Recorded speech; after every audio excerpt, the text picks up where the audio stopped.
Welcome back to another week of the 13 Sports Coaches Show. I'm Katie Marr. This week joined by Hanover girls basketball coach Chris Beikmann. Coach, thanks for talking with me this week. Well, thanks for having me. Well, you guys have gotten off to a pretty good start, I would say, so far this season. 11-0 current record. Our updated schedule, we actually lost last Saturday to Centralia. Okay. So we're now 11-1. We just won Okay. two to make it 11-1. Still pretty good, if I do say so Yes. myself. 11-1. Just how has the season been going overall for you guys? Coming into the season, we lost three starters, three seniors last year that led us to another state championship. So getting those girls, I don't want to say replaced because it's hard to replace some of them. To find girls to fill those roles has been a little bit of a challenge early in the year.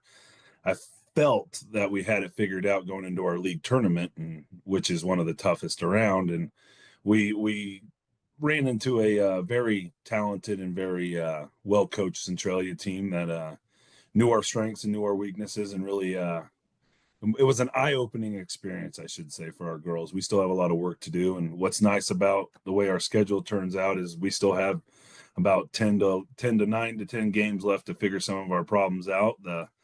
The only bad thing about our schedule is we got Centralia tomorrow night, and after Saturday's little bit of a beatdown they did on us, we're chomping to get back at them and give them a better test.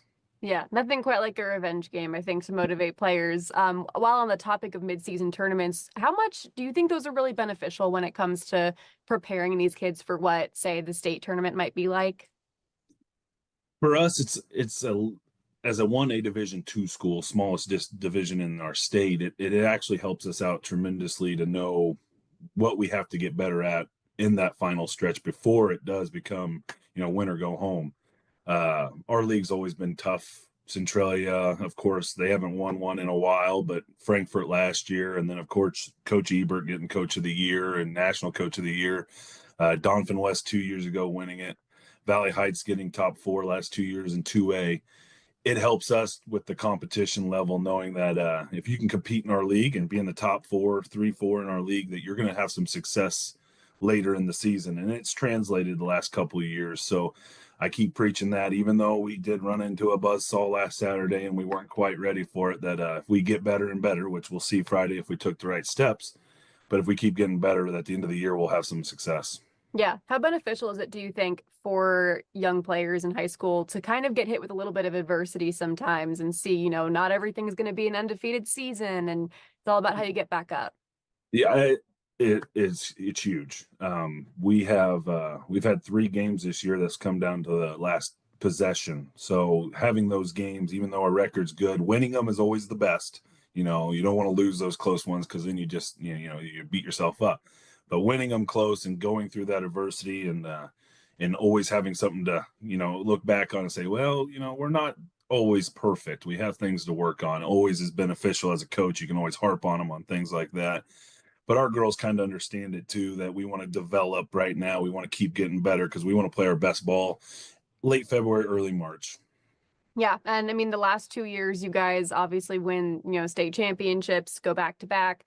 How many girls on this current roster were on at least one of those teams, so they know what it takes? Oh, well, we had 4 seniors last year, 3 starters, but we played 8, 9 deep last year. So all these girls had experience on that court out there at Barton. Now, of course, this year we're out at Colby, the event center out there, which is a little different. Some of our teams last year, Frankfurt and Centralia, played out there. So we got to talk to them and see how the feel of that arena is and what we're to expect out there. But it is and it's experience.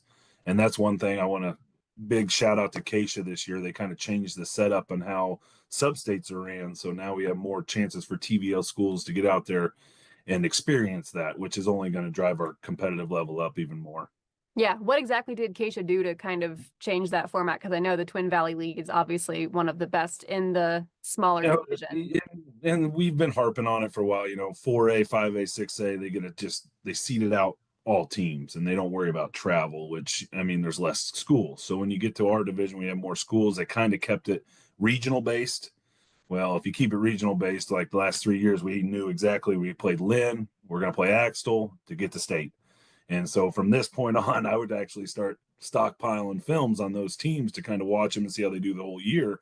Well, now they took two different sub-states and they put them in one 16 team kind of pool, and they're going to divide them out at the end of the year. So you kind of have a little more mystery on who you're going to play, but it also gives teams like Lynn and Axtell in our division a chance to go battle somebody else that isn't us every year. Yeah, I like that because then that also I feel like makes, the state tournament a little bit more competitive because you're going to see more top You're teams making it that and far. this year they did that for volleyball, and our girls actually for toughest, and Lebo gave them some run, but Lynn, that first game of the tournament was our toughest and closest game for us in volleyball. So, and we played them tough at their place this year, so we know if we can avoid them in sub-state, we're probably going to see them out of state again. So we always have that rivalry here, and it's good to see them later and not have to be so early. For sure. And I mean, you're kind of like the Chiefs. You're going for the three-peat right now, as the kids I don't most know likely about say. that. Whole Um, different level of competition, but yeah, actually, you do a little looking and see how their composure level and how much, winning or success kind of, you don't want to say gets you soft, but last year's success doesn't make you have as hungry as this year. We've taken a lot of notes from how hungry the Chiefs have been this year and how well they've battled to get back to where they're at. And we kind of, I don't want to say we look them as role models, but we definitely take note of how they've composed themselves this year and how we're going to have to do the same thing going forward. yeah. What do you tell your girls about, I mean, you did it last year, obviously successfully pulled off the back-to-back. What did you tell them last year and then again this year about don't let last year's success, put extra pressure on you? Success from the years before, I tell the girls going in, it only puts a bigger target on you. Everybody knows when they're coming to Hanover, or Hanover's coming to town, that they're going to have to play tough, and you're going to get everybody's best shot every night, because if they beat you, it's a big moment in their season, and they're gonna relish that. So we always have to step up, and our game has to be ready to play at the highest level every night, because we know at least in our league, every team's going to bring it, and they have so far. It's been a tough battle all year. Our record's been great, but so many tough games, so many long nights of watching film, especially this last week. But it's all for fun. It's all for the end of the year. So hopefully we keep getting better, and we can do a three-peat like the Chiefs on two Sundays from now.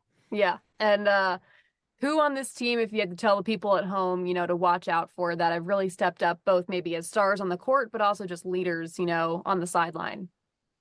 Well, our I always try to make it the seniors led team. We have two seniors this year. Anna Juneman, who's been our on court leader.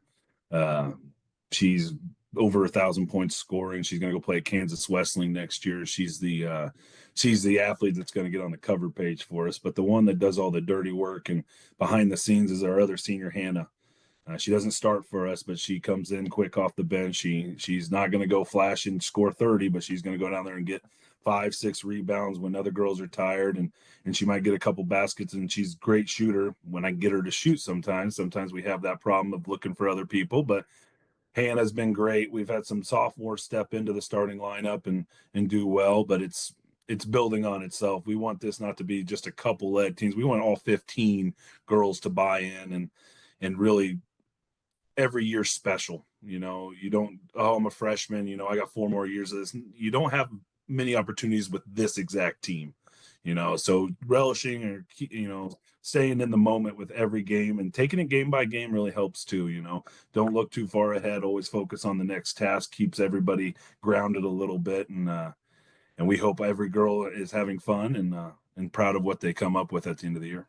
Yeah, it seems like depth is certainly something that is sometimes rare to come across at any level of basketball. We see it currently with the KU men or the K-State women having success. Just how big is it to be able to have depth in a school that's in a smaller classification that other schools might not have? And I don't know our numbers now, but like last year, I know we had 22 total girls in the school and 14 of them were out. So, you don't have a big pool to choose from. So having all that athleticism is a big contributor, a big the word I'm looking for is a big contributor to the school, the community, and how we value sports here. And yeah, sometimes it's a little chaotic. We start basketball at such a young age here, but these girls are all leading up to this one point in their career. Now, some of them, yes, will hopefully go on and play college ball, but for majority of my players, this is the last, this is their last basketball chance. So they really put a lot of effort into it, and they understand what they got to do there. And we always are working on depth. The deepest team at the end of the year, or healthiest, and sometimes you have to battle injuries, and that's where that depth comes in.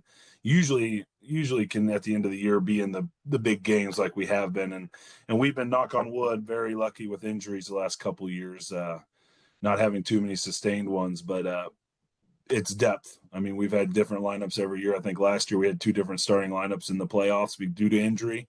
But every girl that gets asked to step into the starting or come off the bench, a lot of people value starting, but for me, it's the last 5 minutes of a ball game or a half. Who's out there, who's contributing, who's playing the best at that moment. Those are the girls that are going to get out there, and I think our girls understand it could be the top 5, it could be the bottom 5, as long as you're playing with confidence. And that's the big thing with high school girls. They're out there in front of a crowd. It gets loud, and trying to stay confident in yourself, but also stay in the moment of the game is our biggest practice right now. And I think this Friday with Centralia, it's going to be another one of those moments, and a learning moment for our younger ones. I don't think they handled the pressure that Saturday as well as they could have. And so hopefully taking steps forward, like we talked about earlier, that this Friday we can get at them. For sure. And you touched on the community support and the big crowds that you guys play in front of. I mean, you're back-to-back state champions. Just describe the atmosphere that you guys draw at some of your games from the Hanover community. So, having low numbers like we just talked about of girls in the school, we don't have actually any cheerleaders at our games. So it's all crowd and family and community kind of cheering them on during dead balls during the game. Our defensive chants usually start on our bench down the line from one of the girls on the bench start yelling defense. So it all builds on itself, and this community's been super supportive of these girls since I got into this profession. It's been fun to see.